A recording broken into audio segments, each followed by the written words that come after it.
Ang pag-uusapan natin ngayon is bakit nababawasan yung dashboard. Bakit may mga dashboard na kulay pula at bakit yung ibang dashboard is nababawasan. Ganito po kasi yan. Kasi once na halimbawa nag-upload ka ng video mo and then nag-trending po siya, nag-viral, tumaas yung engagement mo, ang mangyayari po niyan, halimbawa, ngayong week na to is tumaas yung engagement mo.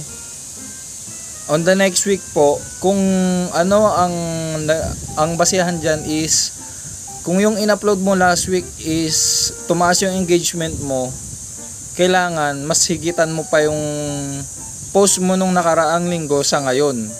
Dahil once na hindi mo ma-reach yung post mo nung nakaraan na linggo sa ngayon, ay magbabawas po siya sa engagement. Ayun po kung bakit po kayo nababawasan ng mga engagement, kung bakit nagkukulay red negative yung iba, dahil hindi rin sila nakakapag-upload, hindi consistent yung pag-upload nila ng content, kaya ganun po ang nangyayari.